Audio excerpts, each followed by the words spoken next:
Clooney. Clooney. The moment our fellow geeks, dweebs, nerds, and other unfortunates have been fervently waiting for has finally arrived.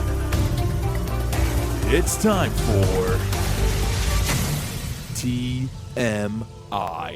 Confessionals of the Nerd Kind.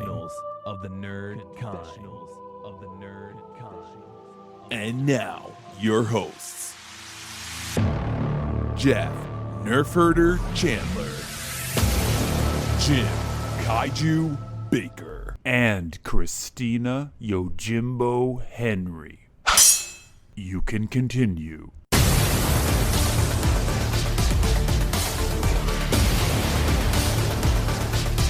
And now, let's get on with the show.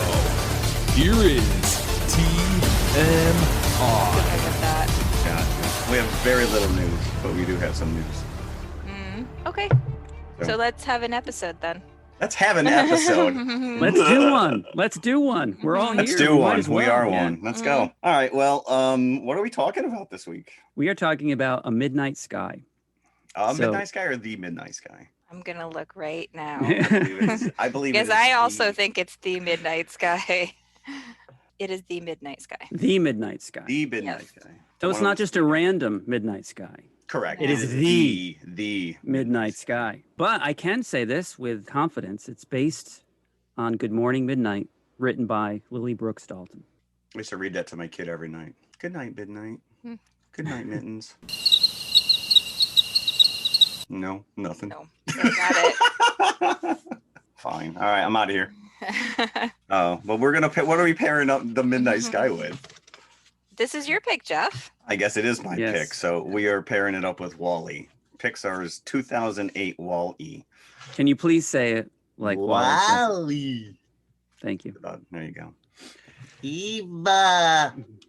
And that's about the entire dialogue that you'll get through that whole movie. No, there's some dialogue. If, No, I you know, know, I I have know. said many times, I watch it with subtitles. They're actually saying things What? in the first 33 minutes of Are WALL-E. they? They are.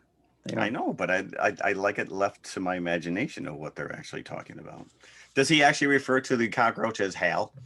I don't think he does, no, but That is his name. that's canon. That's his It name. is. That is true. Hal Roach. Clever. So, all right. Well, before we get into that, let's do a little bit of news. And then we can talk The Midnight Sky with Clooney. Let's see. We were all excited because all these movies are they've been pushed back and we've been waiting. And now it looks like they're being pushed back again. Some of them until 22. So now we're going to have to wait a whole of the year. So now we got nothing. Well, I read that No Time to Die got moved back again. Yep, November. That's in But November. I A didn't- Quiet Place 2 has been pushed back till September. Mhm. Ghostbusters Afterlife, I'm not exactly sure what the date on that is. But Morbius has been pushed to January 2022. Theoretically, we could see a Spider-Man 3 before we even see Morbius. Jared Leto needs time on his private island. He cannot be doing interviews and press junkets for this thing. You know, he's got his followers to attend to. Yes. It's not hard to unknown. read a lot into like the calendar choice, and normally January is like where movies go to die. Like, Yeah. where if the studio doesn't have a lot of confidence in the film. But right now it could also just be a strategic move of, okay, everything else is shifting around and we want to try to keep it away from these 8 billion tent Correct. poles. Yeah. So it's really hard to like read anything into where a movie's getting placed on the calendar at this point. Yeah, I don't think that you can read into it other than the Yeah. fact that they're looking to just fill holes. And so much is just, because you can't just come out with movies one after the other. Everything, this pushes back everything else that was on the slate or maybe in production now that we won't see or maybe hear about. Yeah, for well, I 3 mean, years especially from with now. the Disney Marvel stuff, because that all kind of flows from one to the next. Rumor is that Black Widow could be delayed again. Yeah, I think they're pretty committed not to just Yeah. releasing it on Disney Plus, which people have speculated if they're going to do that because they made that decision with Mulan. But I think they just they really don't want to, Yeah. again, like even with the sales they had for Mulan, you know, you can't imagine how much money got left on the table by not releasing it theatrically, you know. So I'm sure they're thinking about numbers for Black Widow, and that Oh, absolutely. they Yeah. don't want to put themselves in that position where it's, you know, just a huge loss. Yeah. I mean, you know, Jim and I were just speaking earlier about Kong versus Godzilla. And even though it's dropping on HBO Max, it will be released in theaters at the same time. Hmm. And right now, I'm hard pressed to find any place that's going to be screening it.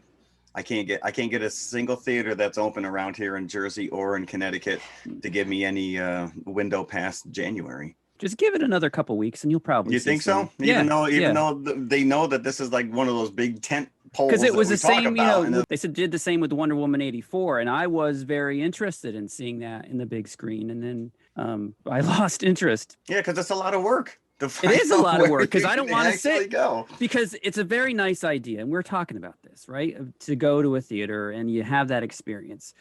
Also, there's dips and rises in this pandemic. As much as you love it, you don't want to put yourself out there too much. And unless it's something that you're completely invested in seeing, I just lost the impetus to go because it's a great idea. I want to go back to the theater. Yeah, this is going to be a great one. And then when the time comes, you're like, maybe I don't want to. Wait. Yeah. Well, especially when they dangle it in front of you for free on friggin' HBO. But that's not for free. You're still paying for a subscription. Well, no, but like, but in this case, Jim had a subscription to Yes. HBO. Yes, so that was part of it as well. Like, do I Yeah. want to do that because they weren't charging that extra premium fee like Disney did for Mulan? right. So that was part of it as well. Well, I have it available here, so yeah, I'm not going to make that risk. Right. But there is a theater. Having said that, there is a theater probably about 20 minutes away from me that is still operating, and they're still showing Wonder Woman 84 as there's we a couple record in this. Jersey. I think there's more in Jersey now than there were in Connecticut. The AMC that we went to in Danbury, it's not showing really any new. It's not showing Wonder Woman. So why wouldn't they? I mean, if they're going to. well, that's what I'm right. That's what I'm saying. That's which is the only because thing. you have so little content out there now as it is. You know that Godzilla in Kong is a huge tentpole. Why wouldn't they be selling advance tickets? What are they saying is going to be the release date if it goes into the theater? They don't have one yet. That's Yeah, probably it's the reason just is they haven't March, announced right? a specific date, but they're just saying March at this point. I Right. think a lot of people are hoping, you know, if the vaccination ramps up and like case numbers drop, that they'll be able to start filling out the calendar again, you know, because they're taking a loss. Like every second they sit on I these know. movies, they have to get these movies out there. You know, a Yeah. lot of these studios didn't make any money last year. Think about it. Like Which theaters is are basically crazy. closed Yeah. after March. So, you know, Yeah, they've got you're to get talking a something solid out year. there. Yeah. So, yeah, I think that a lot of studios sort of remain hopeful that, you know, by I think the we're summer, hopeful. yeah, that things We're will gonna be. will it into being. Hmm. So I don't know. I feel, you know, we talk about this every week. Unfortunately, 2021 was supposed to be a little bit better. So far, it's Hopefully it will not. So far, it's not. Yeah. It's not giving me anything. But you can see why, just as Christina was saying, why Disney wants to really stick to their guns and put Black Widow out in theaters, because they've lost so much money with Soul and Everything Mulan. else. Yeah. So they need that big name movie, and what better than a Marvel movie to do gangbusters for them? Yeah, but once You again, if release that it. gets backed up, now everything else behind that's going to get backed up. Right, the Eternals and Right, the all that Eternal, other Shang-Chi, stuff. you've got all this other Mhm. stuff that's lined right up behind it. You know, not only that, the two extra shows on Disney Plus. Shang-Chi, we probably won't see till 2025. Black Widow. 2025. I like it. They'll have like 20. They'll have 20 movies filmed, which won't be actually screened until Right. like decades after we've long gone. There you go. Key players all died away years ago. So, all right, I got one more news item which I found absolutely fascinating, which was Game of Thrones went off the air 2 years ago, 2018, something like that. None of these main actors haven't really done anything. You haven't really. I mean, I know Maisie Williams was in the New Mutants, but I think that she actually filmed that before they finished wrapping up Game of Thrones. So I find Emilia this Clarke has been in some movies. okay. There was a pretty big yeah, you're Christmas right, you're movie right. she was just in, right? Last year. Last Christmas it was You called. are correct. But the one in particular, Peter Dinklage, and he hasn't really reared his head except for the fact that he has now announced his next project. And if anybody wants to take a guess as to what is he going to be filming, I find this absolutely fascinating. I don't know.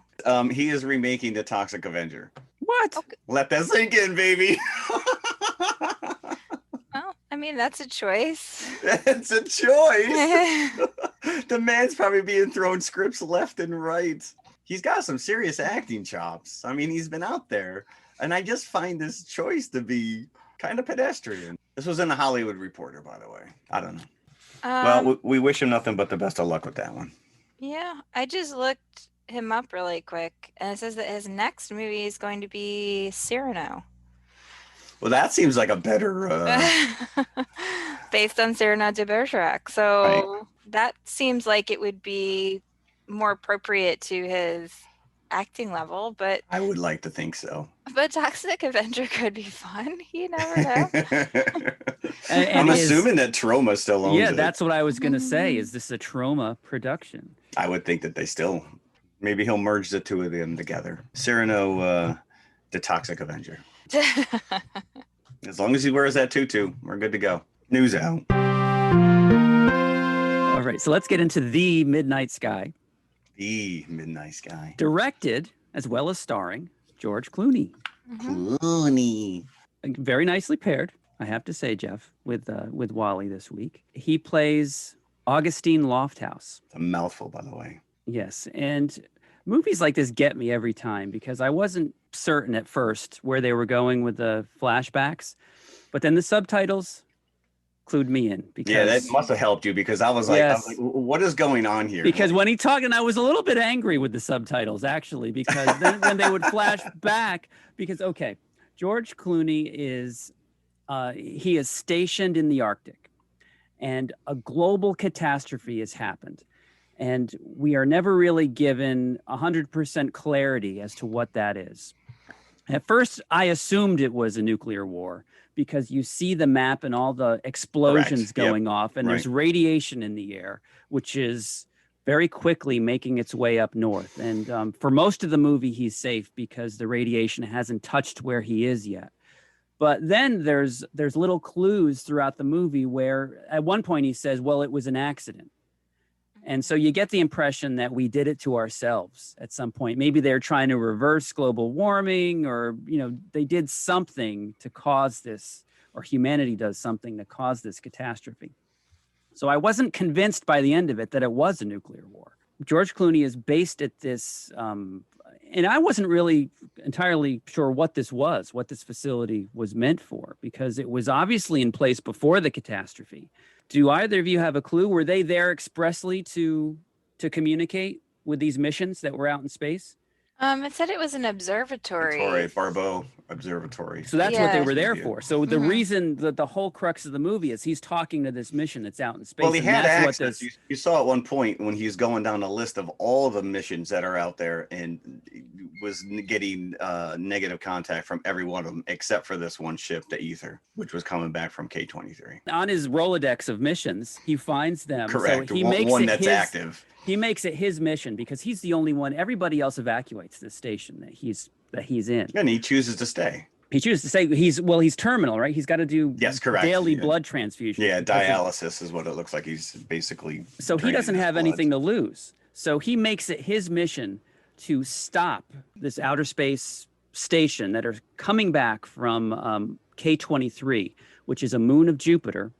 That a newly discovered moon of Jupiter, mind you. Because you do get those flashbacks that he's the one that discovered this moon of Jupiter. Yeah, it took me quite a while to piece those those flashbacks together, and I'm like, am I supposed to because when you first meet in the flashbacks and he's in the at the podium, he kind of sounds like George Clooney, and I'm like, is this supposed to be him? But it doesn't look anything like him. But yeah, it is him. These flashbacks. And he's the one that discovered K-23 and thought that it might be suitable for human life. And this mission, the Ether, has gone out there to determine this very thing. And they have determined that it's suitable for human life. And they're on their way back to Earth. They have no idea what's happening on the planet. They're in the same boat that we are, as the viewer. George Clooney's character makes it his mission to stop them from coming back, that there's nothing to come back for. Right. And so most of the movie, he's trying to get in touch with them because his base doesn't have a strong enough signal to reach. So he has to go to another base even farther north to hopefully get in touch with them and stop them. You cut back from the Ether itself, and you've got the astronaut crew there. So it's not just a one-man show. It's not just Clooney. You do have an entire cast here. But when you go back to Clooney's set piece, he is by himself, except for a little girl that he finds. Now, at the very beginning, when everybody evacuates, there's a frantic mother looking for her daughter. Anna is the girl's name. She mentions a number of Anna times. or Hannah? I think it was Anna. The subtitles told me Anna. She's calmed down immediately because she's going down the line of evacuees. She's like, where's Anna? Where's Anna? I can't find her. Oh, no, she got on another helicopter with the doctor. The doctor told me to tell you that she's fine. Yeah, And she's like, oh, okay. And then everybody's gone. And then it's just George Clooney's character there left. And he finds a little girl. Right. Well, right. Well, first he finds a bowl of cereal. Yes, correct. Like that's sort of like half eaten, and the chair is pushed out, and he thinks clearly you can just infer this that he just forgot about it. Yep. You know, and then he's like, "Did I do that?" And then you know, you can definitely recognize that he's a little worried that maybe he's ill and he's starting to lose track of time and stuff like that. So. And then, a short time later, the kitchen's on fire. He goes in to put it out, and when he goes in to put it out, he finds this little girl who doesn't speak to him. This is the one thing I think is very interesting, is that this whole opening sequence, especially with him by himself in the observatory, plays out a lot like WALL-E in the sense there's no dialogue. Yeah. It's just him by himself, these beautiful vistas overlooking, he's completely surrounded by these windows, and he's just left to his own devices. And then you do start getting those flashbacks, and you start piecing together this guy's story. But there's some very beautiful imagery going on here early on. I thought it was very nice. And the observatory is clearly meant to accommodate like tons more people. Yeah, so the cafeteria is massive. So that really emphasizes his loneliness because he's surrounded by all these empty chairs. He keeps walking through this room where there's all these coats and like boots hung up, so like you're just constantly reminded that there were once a lot of people there, but now he's by himself and that it wasn't meant to be this way. It is a lot like WALL-E. It's a very quiet movie, which I appreciate. This is like right in my wheelhouse. I like slow-moving, grown-up movies with slightly bleak endings. So nailed it. That's what you were looking for. That's what you got. But it is slow-moving, and it's not at the same time, especially when you're thinking about the astronauts, because they go through one catastrophe. Each 20 minutes you spend with these astronauts is a disaster movie in itself. You knew that spacewalk is not going to end well, especially when they were building up that Maya hasn't gone out ever before, and she's throwing up, and because of the gravity. As they're coming back, they're being pelted by asteroids. The initial impact of the asteroids, that they go through a small asteroid field, and it damages the outside of the ship. They're forced to go on a spacewalk to repair some of the damage. But then the scene where Maya has the blood droplets floating in her space helmet, that was one of the most unsettling visuals I think that I can recall seeing in a science fiction film. And then you just realize the extent once they get her back, and once the helmet comes off and all the blood is floating around. Yeah, that's really the characters even take a second to look around, like, whoa, And Maya is saying like, "There's too much blood. It's too much blood." And like that's the worst thing, right? Like there's no way she's gonna stay calm once she sees all that blood literally floating out of her spacesuit, and like the fact that she's not calm is actually making it worse, right? Because now her heart's racing and more blood's Yeah, coming sure. out, and so yeah, it just because, and yeah, that it's over at that point. A very, very powerful visual. Equally, there's a lot of moments of peril on Earth as Augustine tries to get to the Lake Hazen weather observatory, right? Weather station. So he's going across the tundra, right? The trying to get to this station. He's got this little girl with him who's trying, not to let her get killed by the various storms they're going through. At one point they stop and they think they're in like sort of a safe place, looks like almost like a little trailer, and it turns out it's on ice that suddenly like cracks and starts sinking. They lose their snowmobile. They're surrounded by wolves. There's a lot of peril until they can get there. And it's all sort of compounded by the fact that he needs to do this hemodialysis and his dialysis machine sinks under the he loses ice. the equipment. Yeah. Now, I would think that he would be dead just from coming I out of that agree. water. I was gonna say there's a lot of fast and loose with to be exposed like that in the water in the tundra. You would have died of hypothermia. Yeah, It doesn't matter. It doesn't matter how much insulated jackets he had on. He would have been dead. Well, I mean, you're already kind of accepting a certain degree of scientific. Right. Just the fact that they're traveling on foot, first on the snowmobile and then on foot, is a stretch. I from the start, just the idea that there's an undiscovered moon that can. Yes, true. Well, that right there is first and foremost, and then because it was so close to Jupiter, I'm pretty sure that Jupiter has radiation that would not sustain life on that planet. Right. And also, like, even just the scene where he's looking up into the sky and describing to Iris like how important Polaris was, and I was like, Polaris is not that bright. You can hardly see it. Well, maybe in the Arctic Circle you can. No, it's a faint star because it's an older star, and the astronomers have talked about this before, about how it's actually really, if you don't know exactly where it is, it's actually very difficult to find it in the sky. Yes, the air would be a little clearer up there, which is one of the reasons why there's an observatory.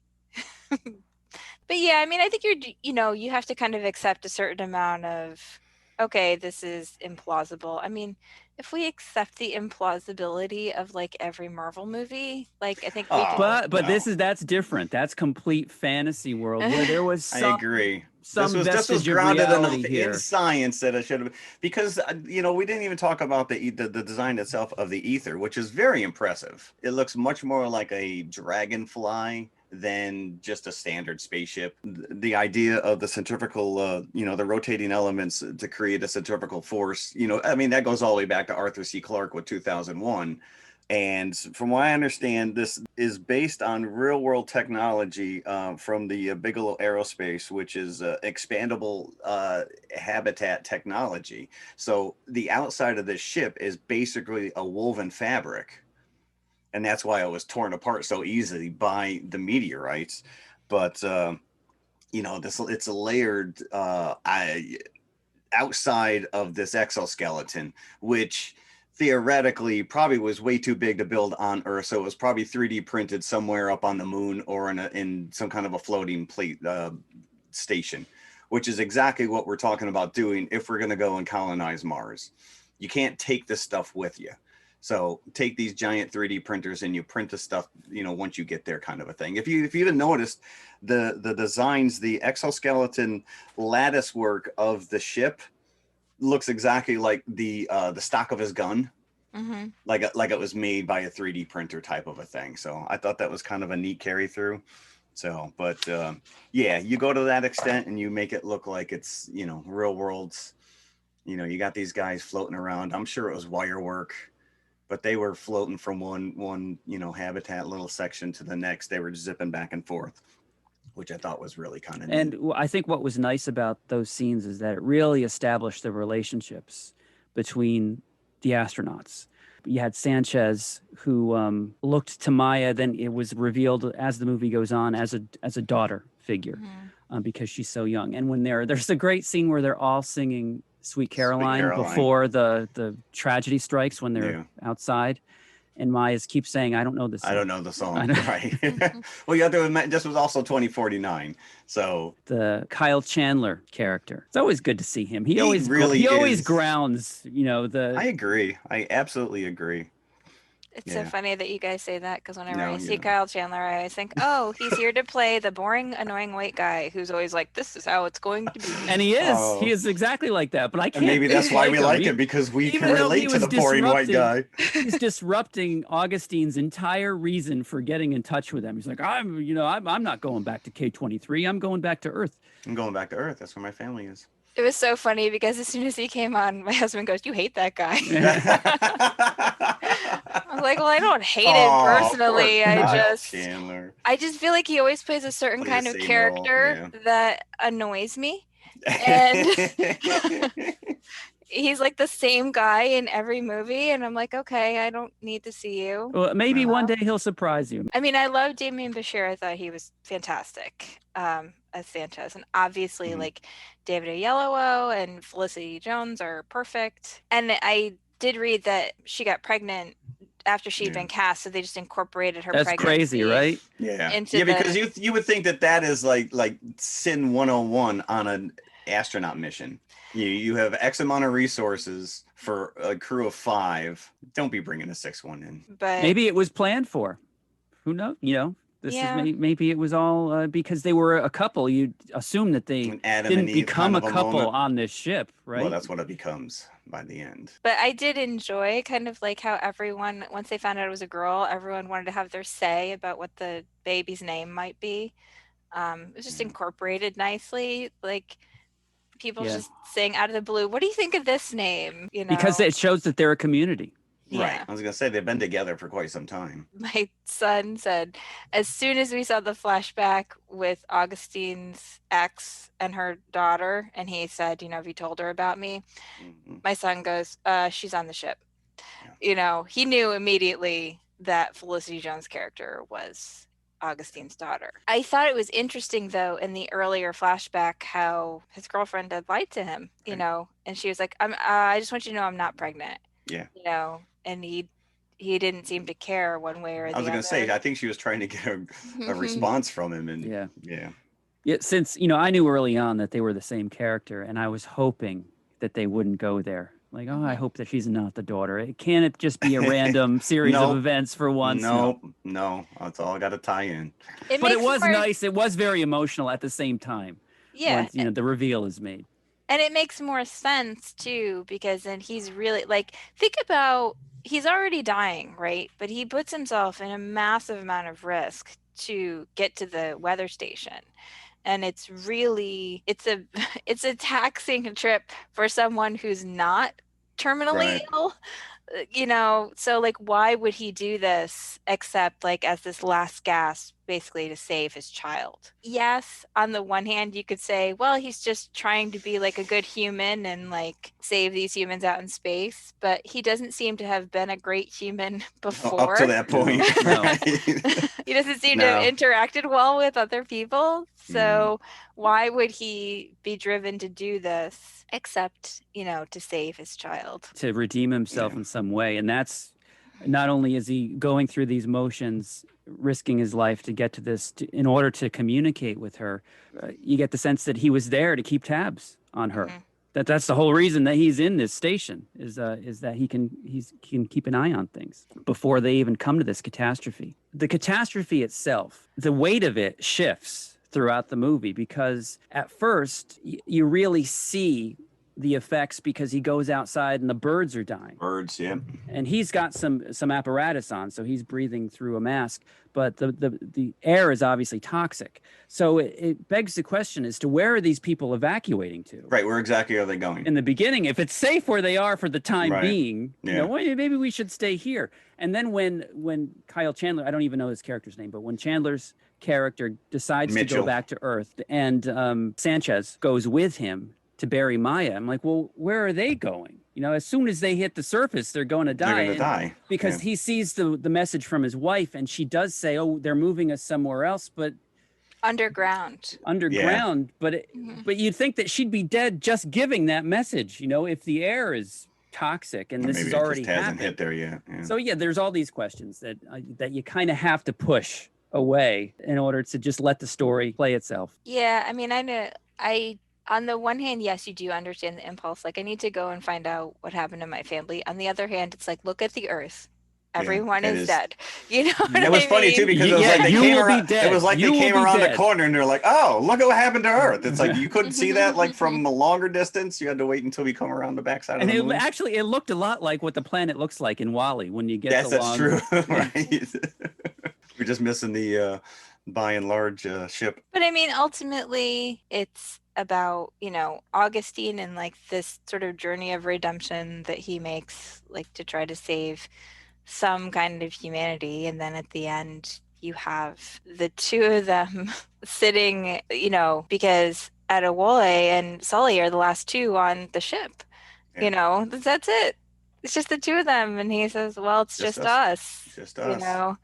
And then you realize, like, to some extent they are now responsible for like the future of humanity. It's like, well, they're going back to this planet, just the two of them. Right. It's going to take them 2 years to get there. But it's only the two of them, so they can't really start humanity again. It's just their children that they're going to have. So that's it's kind of like, if you think about it, it's a depressing kind of they're the end of the line. Yeah, it's a little bleak.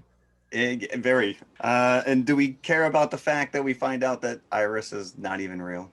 Yeah, I mean, she just represents something to him. Just this idea. I thought this little girl was fantastic, though. Yeah, she had very expressive eyes. What very little she had to say, because she didn't say much, but this is what kept him going, and I find it interesting. I thought it was really cute, the scene where she's flicking the peas. The pea scene, I thought was very well done. Yeah. No, there's definitely some great moments between them, because he does come across as this curmudgeon.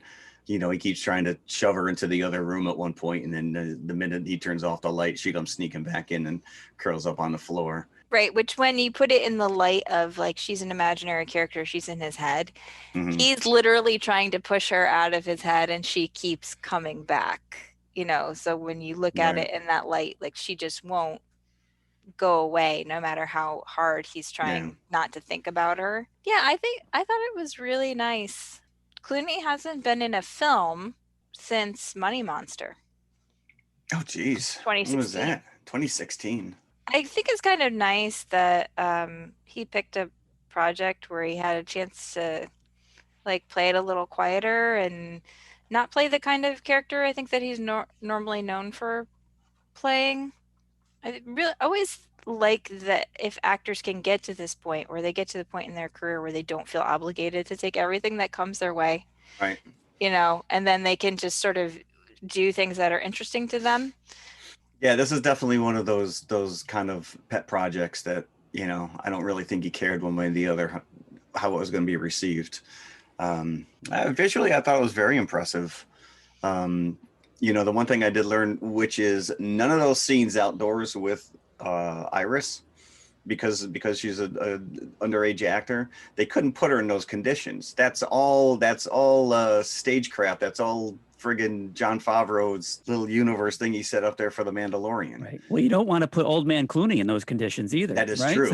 Well, that is true. So he had a nice white beard going in this film. Yeah, they did have to. I guess some of the scenes that they did film outdoors, with him, and then they had to match him when they went indoors. Stuff like that. But they had those big LED walls. And this was produced by Netflix, but it was filmed with IMAX-friendly cameras. It was meant to be shown on IMAX screens, and that didn't happen, obviously. No. But it does come across. I mean, even on my TV at home, you can just feel the expanse of it all. You know what I thought was funny is that the final scene, the last two astronauts are on their way back to K-23, and the camera holds on them for a good 5 minutes as the credits start rolling. Yep. Yeah. And I can see Clooney as the director. Okay, push some more buttons. Right. And she's probably thinking to herself, when are you going to cut? Come on, there's only so many buttons I can push. Get up, stand up, walk, push buttons over there. Okay. Yeah, okay, it was now, kind of a weird. Yeah, now leave. send-off Now there. you can leave. Right. You were waiting for like a message, like another ship or something. You'd be like, "We're not alone. There's more of us. We're all going back to K-22." No, I like it when, stories kind of embrace the bleakness of the And ending. embraced it. Yeah. But as soon as Maya died, I kind of lost vested interest because at least with her, like there's another woman on this. So maybe humanity could go on for another generation. But when she was gone and it was obvious that, okay, it's It was only just the two of them. Yeah. it's only Sully. I was like, oh, they've got really no hope of going beyond one generation if they even make it through the movie. She makes it through child labor. Yeah. It's getting a lot of crap thrown at it online. It's a lot of nothing. Where do It's a you lot go that you see these? IMDb. comments? Oh, IMDb is an ugly place a sometimes. cesspool. It really is. I mean, it's unfortunate. I mean, there's a lot of people who, really take it to task and, will break down a movie one way or the other, but there's other people who just completely dismiss it. It's a shiny turd that goes nowhere. So, and that's, I guess, anything, even like when we were talking about WandaVision last week, it's like you either take it at face value and you just, no, it went nowhere, or you can look past it and see what was really trying to be said. I feel like, any kind of film that has what I think of as like a difficult ending, like you're always going to get a little bit of this response. I mean, you have a little bit of this even to something like Pan's Labyrinth, right? People are like, well, what happened at the end, really? Right, yeah. It's like, what do you mean, what happened? You figure it out for yourself. I don't wanna. And not everything. I wrote a post-apocalyptic book with an uncertain ending, and that was because, I think that stories like this, not everything's going to end up like shiny and tied in a bow. Right? Let's be real. Most of humanity has died. That's not what sitcoms have taught us for the last 40 years. Everything gets wrapped up in 30 minutes. But they're very happy.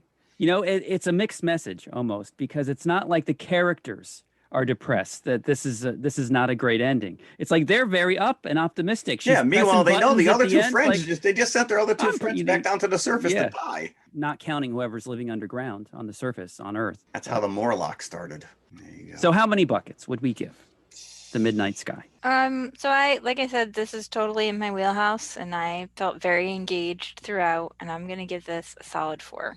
I really thought this was very beautiful to look at, and I embraced the bleakness. So this was, like, temperamentally, this was a good movie for me. I'll go 3 1/4. I will go 3. The implications of what was going to happen to these characters stuck with me, and I thought it was a worthy movie for us to talk about. Yes, that was a good call. So let us go to the concession stand, and when we come back, we will be talking WALL-E. WALL-E. With mustard and relish, you'll guarantee mouth-watering satisfaction. And now he slips his costume on a beautiful golden bun. There's his cue to go out on stage. He's the natural. He's the rage. Meet this person that'll be at our refreshment counter. Treat the family. Hey, fellas, don't fight over that hot dog. There's plenty for everyone. Big, plump, and juicy, wrapped in an oven-fresh bun. Add mustard, relish, ketchup, and go to work. Yes, the hot dogs at our refreshment center are the best you'll find anywhere. Everybody agrees on that.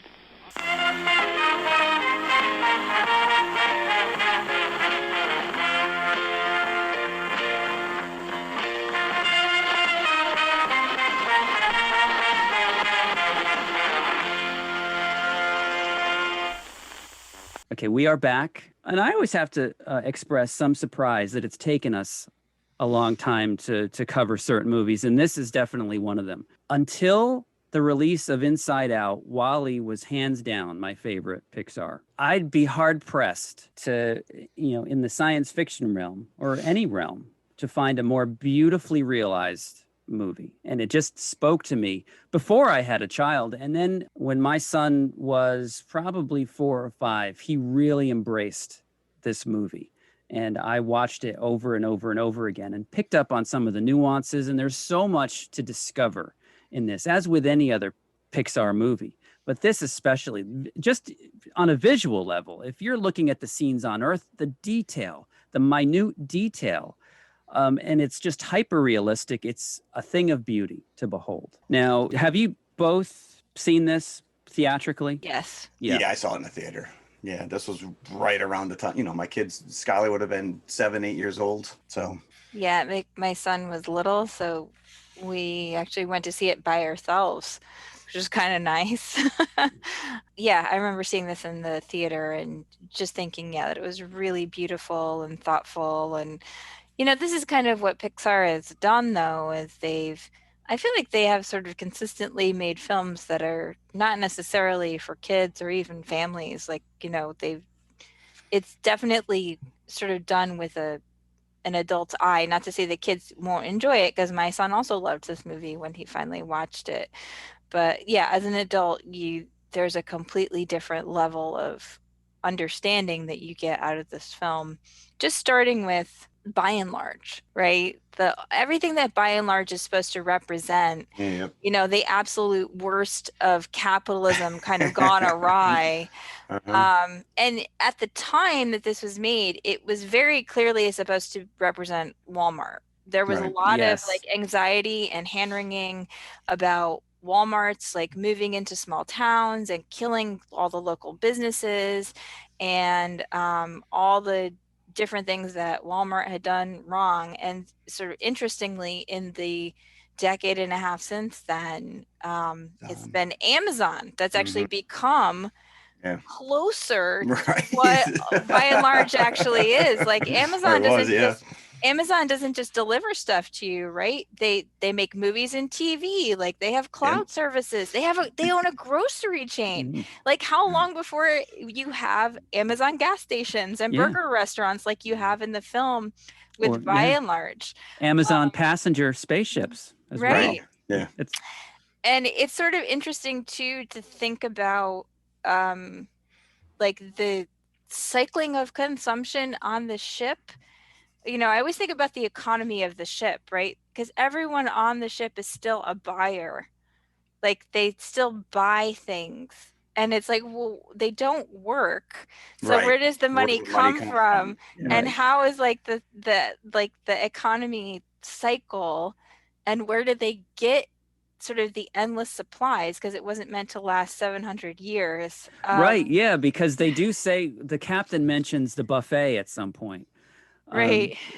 But it's funny that you use that word economy, because at one point when everybody's moving on their lazy chairs, and it's like traffic going in all different directions, at one point it says there's a big sign, "You are leaving economy." So it gives you the indication that there's different classes on this ship, but you never see that. So you figure that you're only seeing the coach section. Right. That one character, she goes, "I didn't know we have a pool."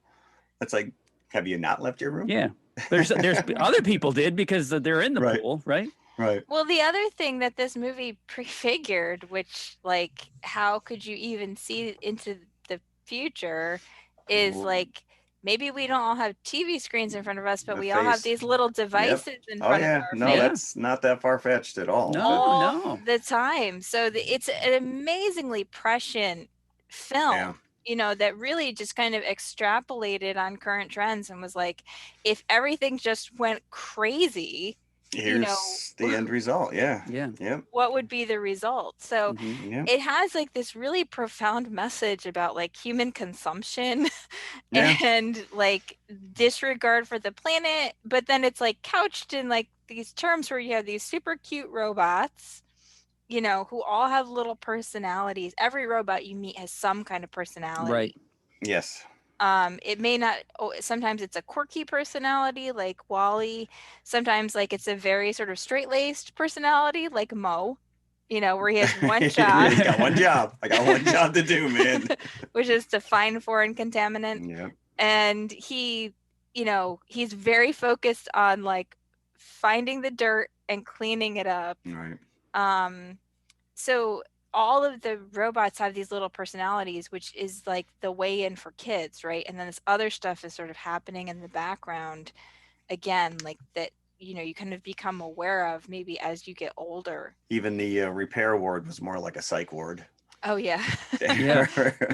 Yeah.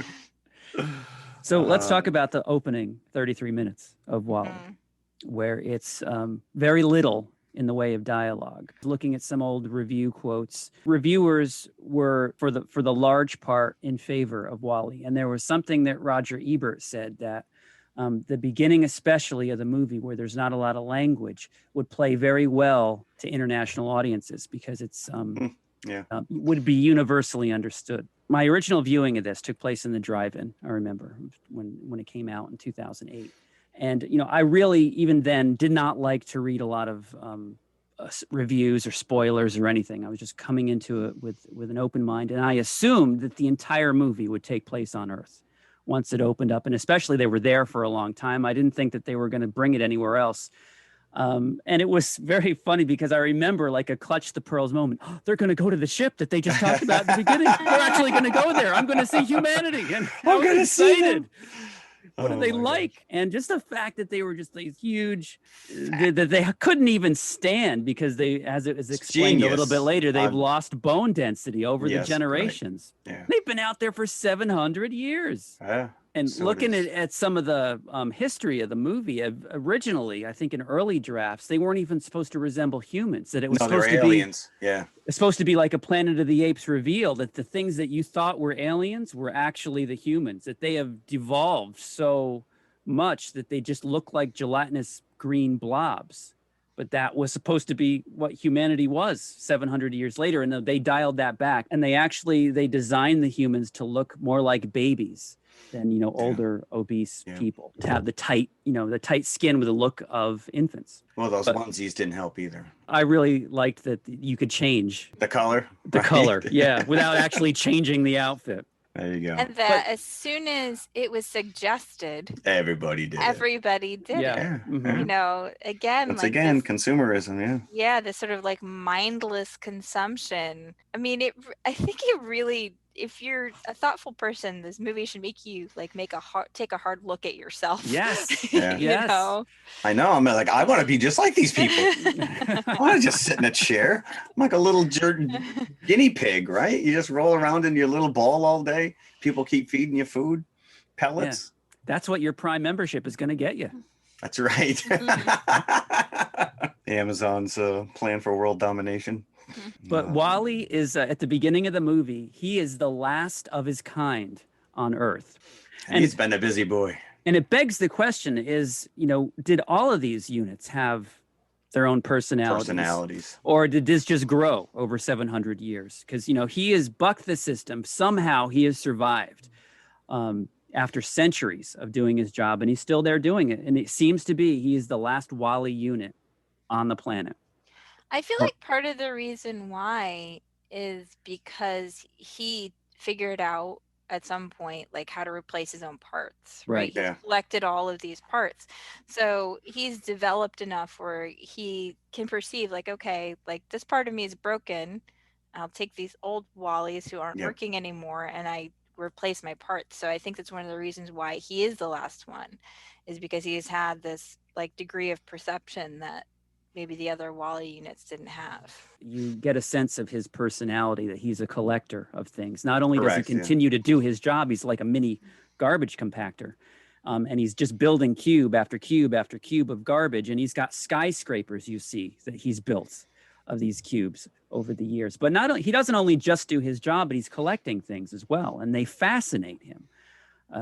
So you get a real insight into his personality, and all these scenes with these, for lack of a better term, dead WALL-Es littering everywhere, that what could be a very bleak landscape is turned on its head because of the personality of this robot. So I don't think it gives kids the chance to reflect, but as Christina was saying, as an adult, it paints a picture of what has happened and the severity of what has happened to the Earth. And you definitely have this sense too, like that he's sort of fundamentally compassionate, right? He has this little cockroach pal who he feeds ancient Twinkies. I was gonna say cockroaches and Twinkies. The only two things that'll survive. Yeah, I thought that was a funny little nod. And he has all these really sort of charming little gestures, like the way he taps his fingers together when he's not certain about something.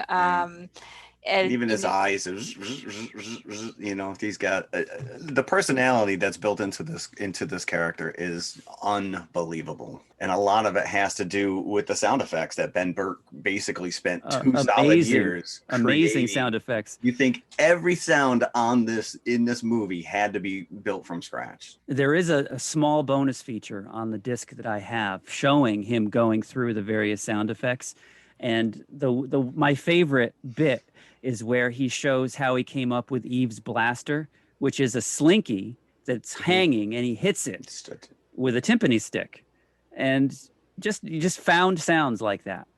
Well, that's old school Foley art, you know. I mean, there's a couple. I have the Blu-ray, and there was 3 or 4 behind the scenes featurettes, and one of them is when Ben Burtt was able to go into the Disney archives to, you know, the old school, you know, these pieces of mechanics with wires stretched across them that these guys would use to make sound effects for the cartoons. And now, I mean, obviously he's doing this all now, you know, on computer and whatnot, but that's where he started, even like with the Star Wars stuff, you know, just going out into the wild and banging on crap. Right. Walle, once we're introduced to him and what he does on a daily basis, you also see where he lives. He's fashioned himself a home out of what looks like maybe it was a container or a truck bed for different Walle units, because it's got the Walle logo on the side of this container where he lives. And this is where he keeps his collections. And it's also where he keeps an iPod, which he watches Hello Dolly on. And what's funny is that it brought me right back to being a kid, because he's got a giant magnifying glass set up. So it looks like it's a TV screen, this little iPod screen. But that was like the old school way in the late 70s, early 80s to turn your TV into like a giant screen TV. I remember we had that. We had a big, for lack of a better term, magnifying glass that you slid over the front of your square TV, and it magnified it. The effect only was apparent when you sat right in front of the thing. Right. But still, it gave you a big screen TV. So I appreciated that nod. But yeah, he watches Hello Dolly when the film opens with Put On Your Sunday Clothes. Mm-hmm. And we hear the voice of Michael Crawford, who I should point out is Condor Man. Call back. And if you haven't listened to our Condor Man episode, go on and check the archives. Yes. You'll probably enjoy that one. You might have to dig deep on that one. Yeah. Christina receives him much better in Walle than she does in Condor Man. Yeah, and it's cute too, because he actually has the videotape, right, for Hello Dolly. Yep. Because, you know, as a child of the 80s, I do always feel weirdly nostalgic when I see tape, you know. But he's a romantic, this reveals as well about this little robot, is because not only does he listen to Put On Your Sunday Clothes, there's another song, It Only Takes a Moment, which is the romantic number. And he's looks at the characters holding hands on screen, and he holds his own hand. Of course, when he meets this second robot, Eve, that's what he tries to do, is that he's trying to impart that idea of romance onto Eve. And her arrival is completely traumatic for him, because this rocket comes down, which he's never seen before, and he doesn't know what to do. So he sort of buries himself in the ground to stay away from it.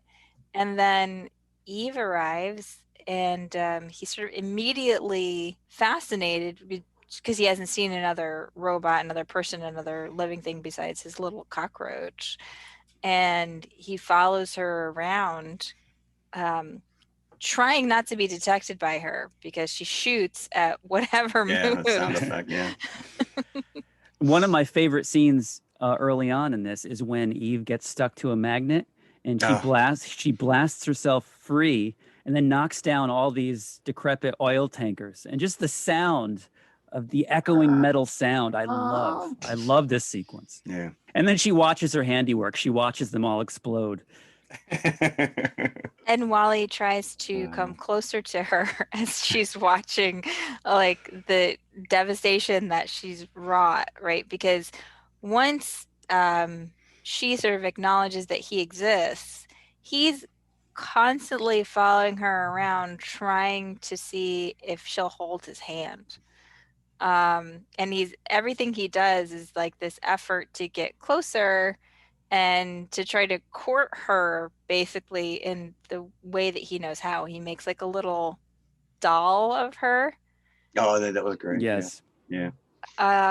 Which She's very dismissive of it. Yeah, she doesn't know what to do with that. Yeah, I'm not really sure, you creepy little guy. He tells her his name, and she asks him what his directive is, and he shows her how he makes the garbage compact. And he's like, ta-da! Like, Right. look at look, see? look at what I can do. Yeah, and then he asks her, And- what's her directive? Right, classified. That's right. And of course, it turns out that she's there looking for life on planet Earth. And Wally has discovered life on planet Earth. Yes. Without Wouldn't- knowing it, yeah. Wouldn't she have wouldn't by scanning the cockroach it indicated there was life form? I guess cockroaches don't count. Yeah, they don't qualify. count. They don't qualify as turn the ship programming- around, kids. There's cockroaches back there. Her Let's programming instructs her to ignore cockroaches. Humanity is well aware that cockroaches still exist on Earth. go. Probably. Well, I mean, just extrapolating, you assume that the presence of a plant would indicate that the atmosphere would be breathable again, because plants like Right. clean carbon dioxide Yep. for us to breathe, right? So the important thing is to find something green and growing. And Wally's discovered this, and he's sort of carefully put the plant inside a little shoe that he's found, and he's brought it to his trailer to add to his collection of stuff. And there's this really cute scene where he shows her all his cool things, and then Because he's like, I got a shot here. She's enjoying this. Right. So he's finally making inroads, and then tragically, he shows her the plant, and everything turns on his head. right, That's it. because as soon as she sees the plant, her directive is complete, right? Yep. So she takes the plant into her body, and then she sort of goes into like a comatose mode, like she shuts Yeah, down. she's like in lockdown. Yeah. Yeah. Yep. So she's either just waiting there at this point for the ship to come Correct. back, or she's calling out to the ship. She is not the only Eve unit that's on the Oh, face yeah, of no, the the planet. The probes ship is dropping dip off, all over, Eves yeah. all over the place, and it comes back to pick them all up, and then they go back to the ship, and then they figure out what they've determined. But we haven't mentioned yet that in Wally's house, Rex makes a cameo appearance. And my son caught this on this viewing, and he's Oh, I never don't seen think it before. I don't think I have caught Rex. It's like, I saw something. I saw something. And And he's like, what did you see? It's like, and he rewound it and he paused it. And Rex, in the very beginning, on one of Wally's shelves, he's behind a bowling pin. And you can't see him right away because he's not green, he's gray, but it's definitely Rex. Oh, interesting. There you go. Because we did see the Pizza Planet truck. Mm-hmm. Eventually, the ship comes back for her, and he refuses to let her go. He attaches himself onto the outside of the ship, and There you go. and off they go into space. And again, even the atmosphere is cluttered. It's just surrounded Oh, by just- satellites.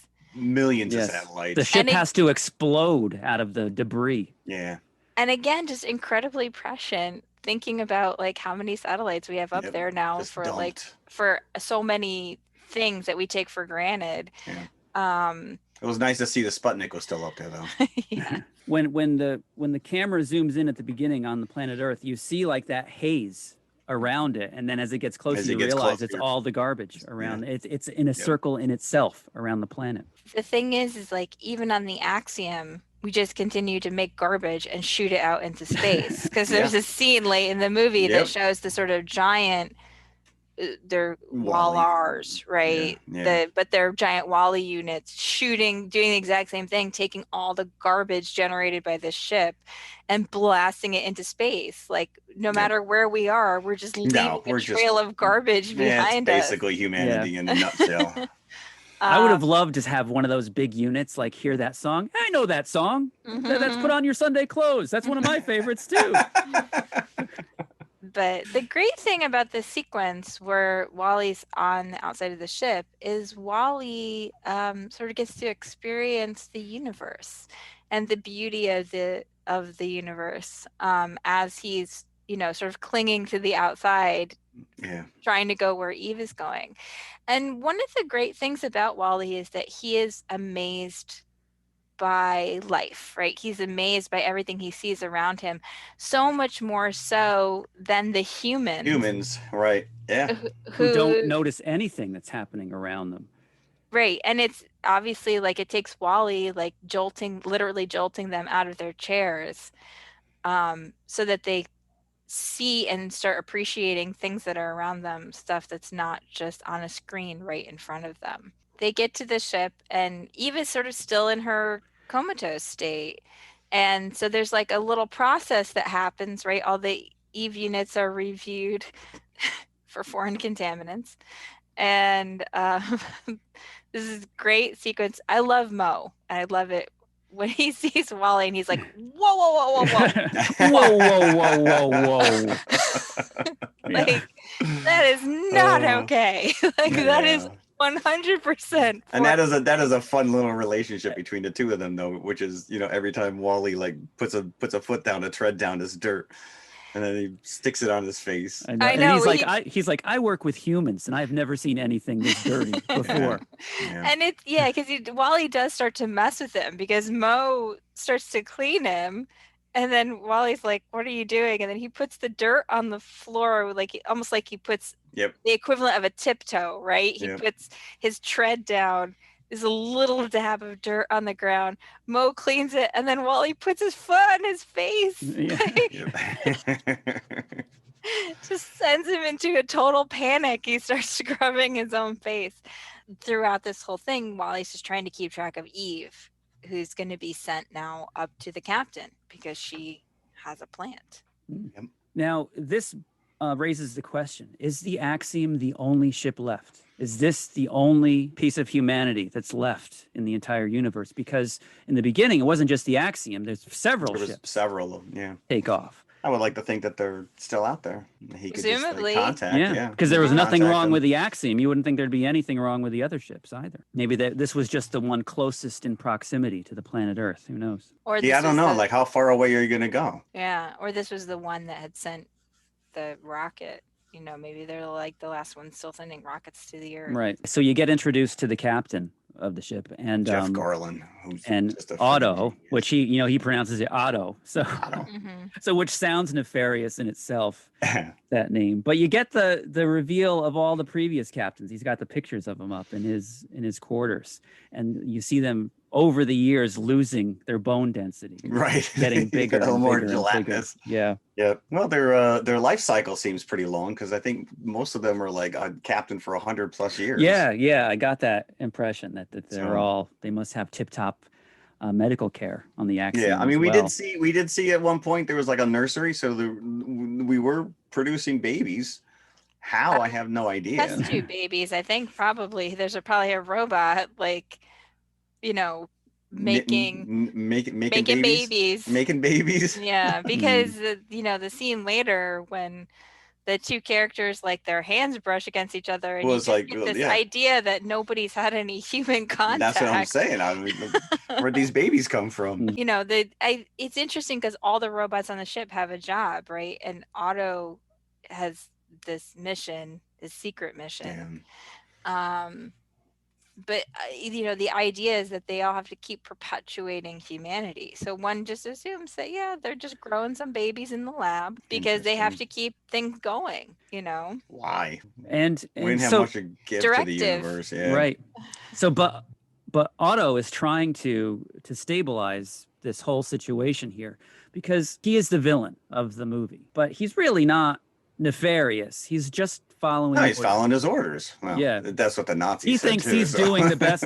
He thinks what he's doing is in the best interest of everybody on the ship. So because that's what they told him 700 years ago. Yeah, Fred Willard told him. And this is interesting too, which is we haven't talked about the fact that up until we actually met the humans on the Axiom, we do see some video, commercials for the B&L, and they're using real actors they're using real humans, and I think it's a really interesting choice, especially with Fred Willard. Like, he's Fred Willard. He's not, you know what I'm saying? That's not an animated character.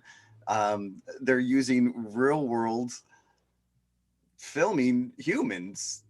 I thought it was I thought it was bizarre that they would go that route and then just double down on it with him numerous times.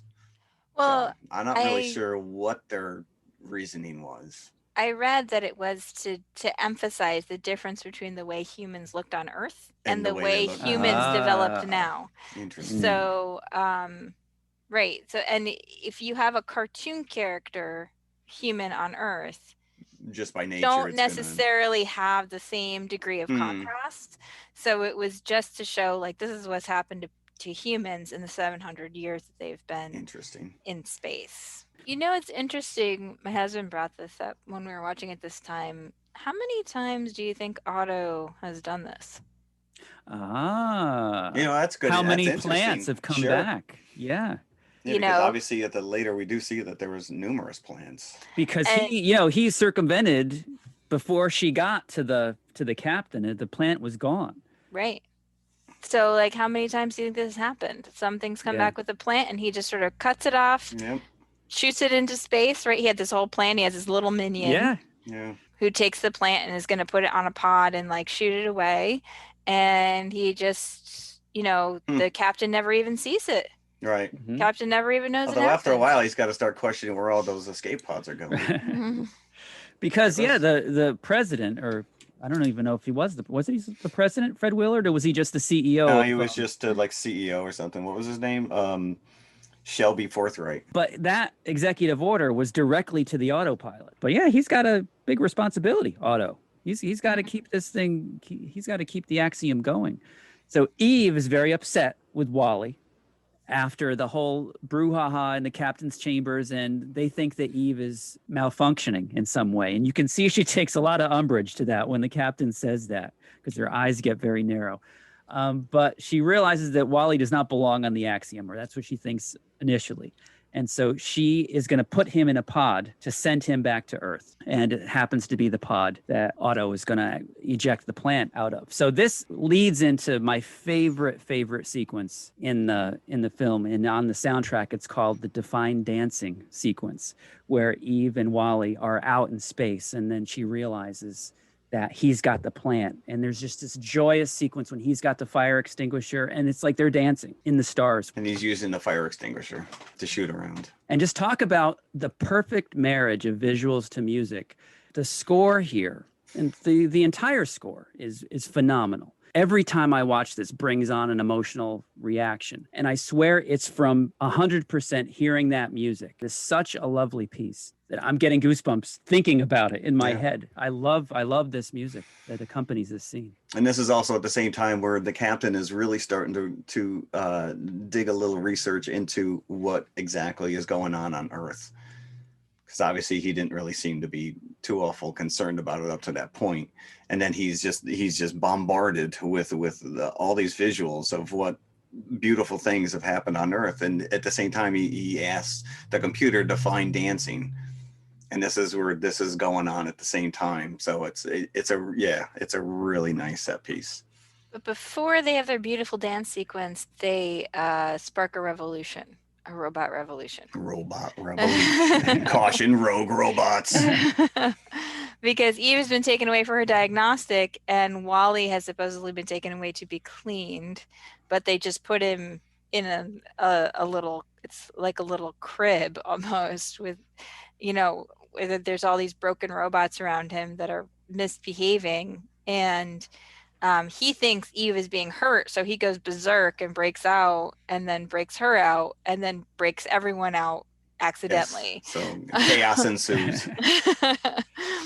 And now Eve's pretty mad at Wally, before the dancing sequence, because she thinks like he's ruined everything, right? Yeah. Like now she's an outlaw, and she's one of these rogue robots is going to be tracked down.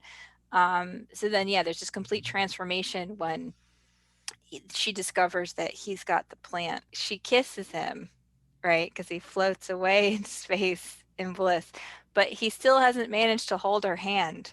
This continues to be Right. like his sort of defining goal is to hold her hand throughout the film. But Eve's still trying to get the plant back to the captain.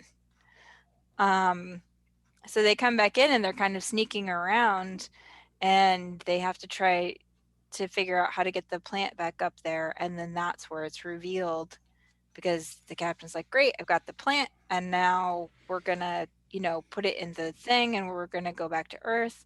And Otto's like, nope, you're not gonna doing happen. that. Give me the plant. If there's any fault I have with WALL-E, is that I think that from this section on to the climax, it goes on a little too long. Agreed. It seems like once the captain realizes that the plant's there, then there's a lot of unnecessary Back and forth. it's like the old shell game, like, oh, it's here, it's there. And we haven't brought up that Sigourney Weaver. Yes, correct. As a Who's computer. providing the voiceover of the Axiom, like in a total, she's coming back to Alien. Now she is Mother. Yeah. And she has such a wonderfully soothing voice. She's very perfect in this part. But what you were saying about the time going a little too long, I tend to feel that for a lot of Pixar films. I always feel like they're like 5-10 minutes longer than they really need to be. I don't know like where that impulse comes from, like to make I mean, I think a lot of movies are too long now. If you look at the average length of movies now compared to the average length of movies like 20 years ago, there's a pretty big difference. We talked a little bit about this when we did Sleepy Hollow, how like a ton of stuff happens in Sleepy Hollow, but the runtime isn't actually that long.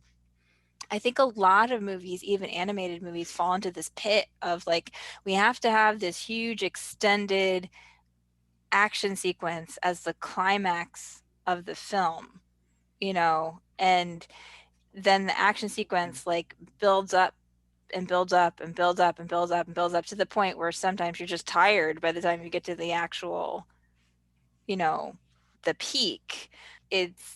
I always think this too when I go to see animated films, and you go to an animated film and there's usually a lot of little kids there, right? Because it's an animated film.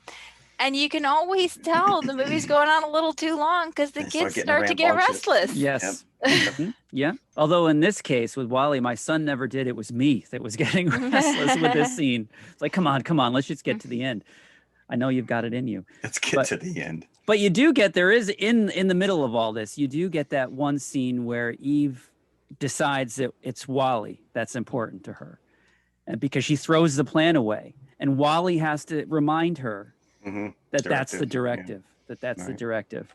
Right, but then she realizes that the two goals are the same, because she's got to get WALL-E back to Earth so he can be fixed, because all his spare parts are on Earth. And she's like, okay, so now the important thing is to get the plant there, not because it's the directive, but because that is how she's going to get back to Earth and be able to save him, because he's been really damaged throughout this process. So yes, they succeed. Yay! They get to Earth, and Eve frantically swaps out all of his parts, but then he's not WALL-E anymore. No. He's gone back to, it's like he's been rebooted. Yep. He went back to his factory condition. Factory settings. But not for long, though. Not for long. Just long enough for you to be very concerned. You're like, oh. They couldn't end it like that. Well, he's dead. Like that. Poor Hal was waiting for him the whole time.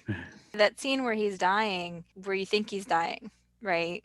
For some reason, it really made me think of a dying E.T. Yes, absolutely. I absolutely agree with that wholeheartedly. Yep. And I wondered if it was purposeful or if it was just a coincidence. Like it's almost like this sense memory that like kids of a certain generation Well, I mean, have. he does look. He almost looks like he's losing his color. He's got. E.T.'s got the bulbous head with the two. Big, and when he just kind of like flops down, you're right though. That's exactly. I think that's very intentional. I mean, it could be intentional, or it could just be like we're kids of a certain generation and we all were traumatized by E.T. dying. Oh, my sister. There's too many. Yeah, there's too many similarities, I think, between the look of WALL-E and E.T. for it to be completely coincidental. Yeah, but But yeah, so then Eve thinks that Wally is not walling anymore, but she puts her head close to him, like to kiss him goodbye, and the kiss sparks the memory Yeah. of who he is, and he won't let go of her hand. Yeah.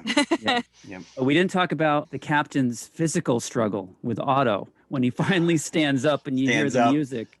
And all the humans are watching. All the other humans are watching him Right, stand up. right. And he actually wrestles with Otto until he hits the off button. But now the humans are invested as well because they know what's going. They're seeing the battle, but they know that there's a plant. And so as soon as the plant goes into this, I forget what they called it, but it was just this platform that rose up on the Lido deck, and he put the plant in, and then the entire ship goes into This auto goes into, mode yeah. to go right back to Earth because they realize now that they can recolonize. So you don't know if the humans are like down with this or not. Like, I don't think they have a kinda choice. I kind of like my life here on the ship. I don't want to work, but that's Yeah. what they got to do. They've got to populate the planet and make it livable again.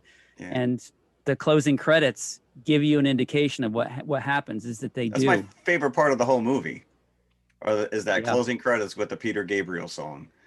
Which just has lays strains out. of that theme from the Defined Dancing. So that, it's co-written by Gabriel and Right. Thomas Newman. So it's got those strains coming through from the score, which is, yeah, I agree. I think that's one of my favorite, maybe second behind Everybody Wants to Rule the World at the end of Real Genius. Okay. My favorite Yeah. song at the end of a film. Yeah, no, is because it just Gabriel's lays song. out the, humanity and what we have to do and what we do to get back, and you see them all. This starts out almost like little Egyptian type of hieroglyphs or whatever, and it goes through the history of us repopulating and farming Earth. Did we all watch this on Disney Plus? No, I have the disc. I have the disc also. Yes, Yeah, because I I do watched. as well, but I wanted to see how good it looked. So, and it was beautiful on Disney Plus. It Well, I can was- imagine. Yeah. I mean, I have the Blu-ray. The Blu-ray looked pretty impressive, and it's funny too because Skylar sat there and was like, "Wow, this really holds together well." But like I said, I was watching a lot of the behind scenes featurettes, and the fact that they brought in Roger Deakins as a cinematographer to sit these guys down and to think outside of the computer CG world and to really kind of approach this with real world cameras and lighting and force depths of field and a lot of different stuff that you don't really pick up on when you first watch it, but it's a masterpiece. It is beautiful. I wholeheartedly agree. I was reading some stuff about merchandising. That's always a fun thing to delve into. Because Cars was still very popular, not a lot of toys came out for No, WALL-E. I don't remember being a lot It of did those. not drench the market like a normal Pixar movie does. And also, Speed Racer toys, of all things. The Speed Racer film had a very successful merchandising line, even though the film didn't do that well. And that's not Disney, but that was kind of flooding the market at the time. So they didn't think that there was a lot of room for WALL-E for one reason or other. But yeah, merchandising was not huge at the time that this movie came out. And interestingly enough, full life-size animatronics were built for the Disney parks, but they were only used fleetingly because Disney changed their mind about them being meet and greet characters because they were afraid it would run over the feet of children by accident. Oops. Which is interesting now because you can actually go into when we were there, whatever, I forgot, 3 years ago now, you were able to meet BB-8. Interesting. Yeah. I have a picture of my son with BB-8, but they sort of keep, it's in a room. So it's not like He's running it's like amok sort of a free moving character. But most of the character meet and greets are like that. They don't really do that sort of Keep 'em contained. spontaneous walkout thing anymore because the characters used to get, mobbed. mobbed by people. So Right. everything's like really controlled now. If you want to meet a character, you go to a certain place and you get in a line. Right. Yeah. It's like scheduled. Mhm. Yeah. It's like appointment characters. So there were no casualties with BB-8. Everybody's No. toes were intact. No casualties. They put him on a little platform, so maybe that was, they could have Oh. done that with WALL-E. Right. No worries then about anybody getting run over by Yeah. BB-8. Well, apparently they still exist, but now WALL-E isn't the most popular character, so I don't know if they still use him or not. But I'd love to see WALL-E. I would if love were- to see. Yeah. I'd like to see a floating Eve go through. I love some of the lines that they give the captain. Jeff Garlin is voicing the captain from Curb Your Enthusiasm. The final showdown with Otto, and he says, "Come get it, Blinky." And then his big line also is, "I don't want to survive. I want to live." I've never seen Curb Your Enthusiasm, so to me, he's just Paranorman's dad. No, he plays himself on Curb Your Enthusiasm. So it's Yeah, Larry he's David's the dad manager. on Goldberg's now too. So Oh yes, that's right. That's Yeah. right. But yeah, he is Garland. he is definitely a part of Disney Pixar history with his role as the captain here. isn't he? Is he the little unicorn in Toy Story 4? Oh, maybe. I don't remember. I I only don't saw remember. that one time, so I don't remember. So all right, how many buckets would we give to WALL-E? I'm gonna go big. I think it's not about 5. as It's not close 5, as but you're I'm gonna gonna go. get. I'm gonna go 4.5. I go 4 3/4. I'm gonna say 4.25. I like it a lot, but I do agree with Jim. I think it's a little bit too long. Loses its focus a little bit at the end. I think when you move away from the robots, like it's just not as enchanting. Mm. So yeah, but it's obviously still a great movie. It's completely rewatchable. Oh, absolutely! I'm so happy to watch it again. And it was thematically and sort of tonally, because it definitely chooses to move at its own pace. It has a lot in common with Midnight Sky, although the ultimate message is a little more hopeful. Yes. Yes. Agreed. And you can't go wrong with Peter Gabriel. No. Nope. We have not thought of a confessional this week. No. So in lieu of this, what we're going to do is have a little mini discussion right now about episode 3 of WandaVision. What? Titled Now in Color. Now, I don't think we brought this up, and it just hit me like a freight train almost immediately after we discussed it last week. And I was listening back, and then I realized the whole title of the show, WandaVision, gives that impression that it's her channel, you know? Yeah. Oh, yeah. Oh, absolutely. Yeah. No, when they hit upon that was genius. Yeah. You know, WandaVision. And it's still not completely clear this week, although we're getting closer to some answers.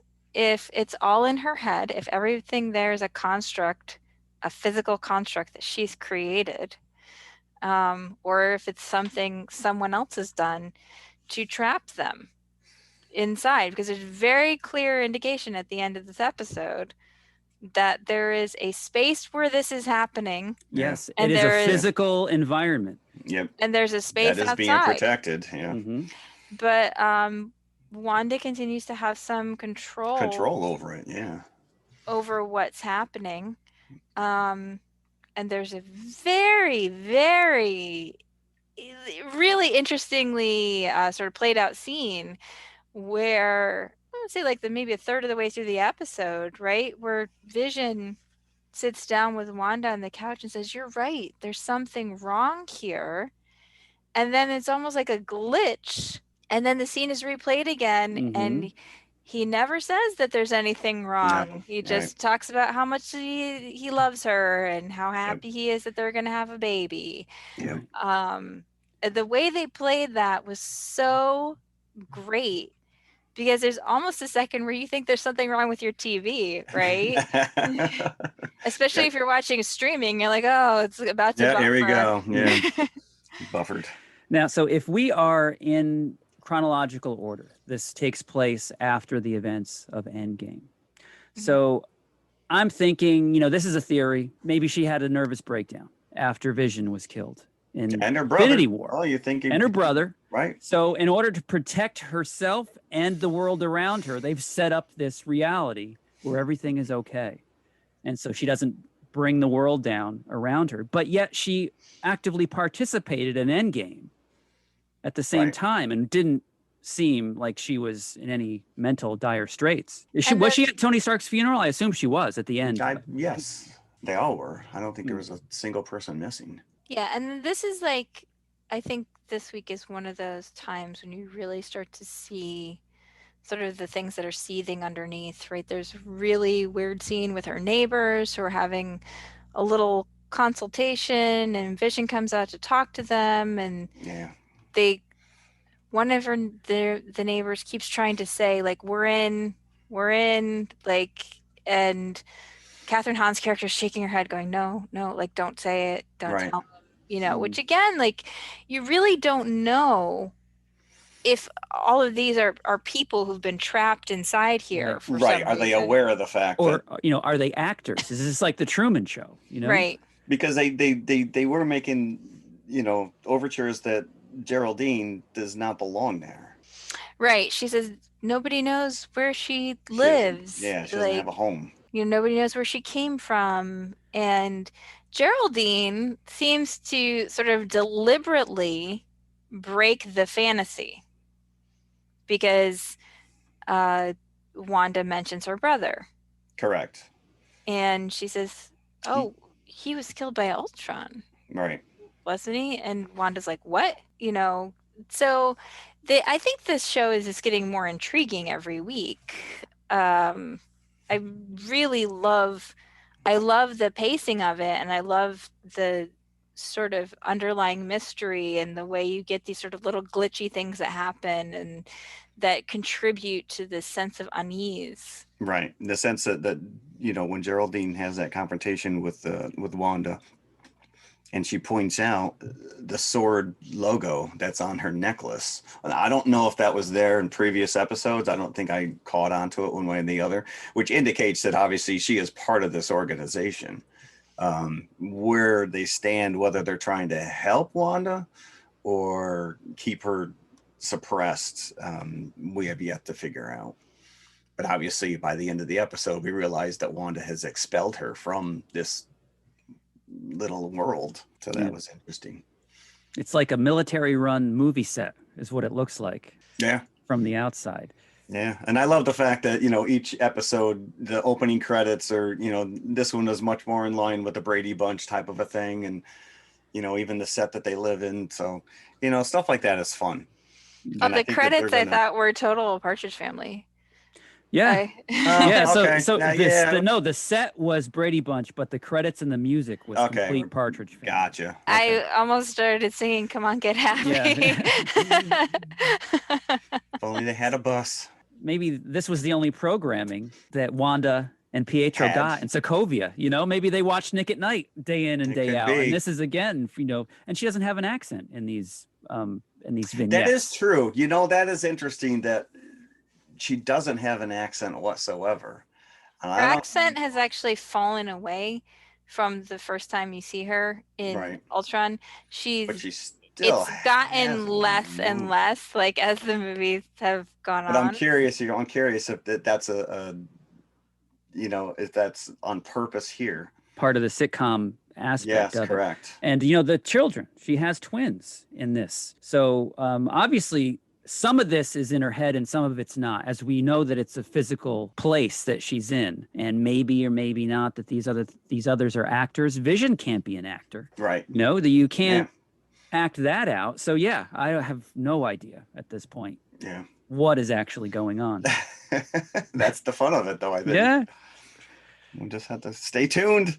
I guess so. So speaking of stay tuned, what are we doing next week? I heard there's zombies coming. We're going back into Zombieland. Zombieland. Not the movie Zombieland, but, you know, figuratively. This has been in the works with us for a long time, but Jeff and I just weren't able to pull off half of next week's show because we didn't have access like Christina did to Peninsula. So yes, what we are doing next week is a double feature of Train to Busan and its sequel, Peninsula. And actually quite excited. Yeah. So yeah, where Jeff and I are physically located, they were not showing Peninsula during its theatrical release. Christina, fortunately for her, lives in a large city, and she was able to see it, no problem. And she's probably that was like what, 2 years ago now? Yeah, it was like 2 years ago now. But now that it's streaming, we can all see it. Yeah, because it was like 5 months ago, right? Yeah. It was released.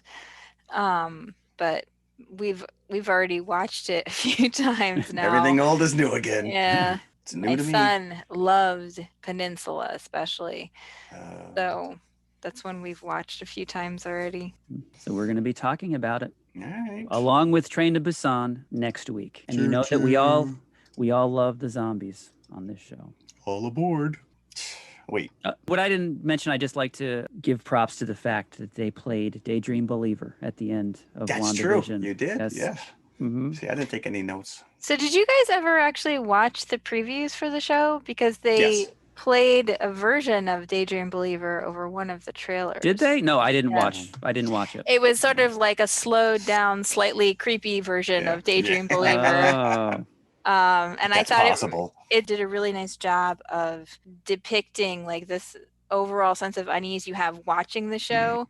It definitely gave you an impression of the tone of the show just by using that really cheery song in such a way. So if you've not watched that trailer, go back now that you've seen a okay. few I episodes. will. Go back and watch the trailer. So again, next week, Train to Busan Peninsula. So thanks for All listening right. as always. Thank you. Yes. Thank you. Enjoy. Bye. Bye. Bye. Hello, everybody. If you liked the podcast you just heard, then please follow TMI on all of our social media outlets. First and foremost, email us at tmipodcast2018@gmail.com. That is tmipodcast2018@gmail.com. And you can follow us on Twitter at TMI_podcast2018.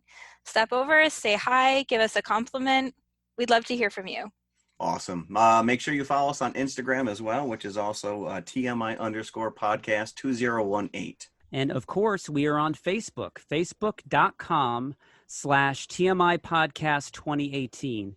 And it should be noted, we also have a community page, so join the forum. And if you like to watch YouTube, you can see us at TMI Podcast 2018, all one word. Look for the popcorn bucket. Popcorn bucket. Or you could just go to our website, which has every link there, TMIconfessionalspodcast.com. And we'll see you at the concession stand. We'll save some popcorn for you.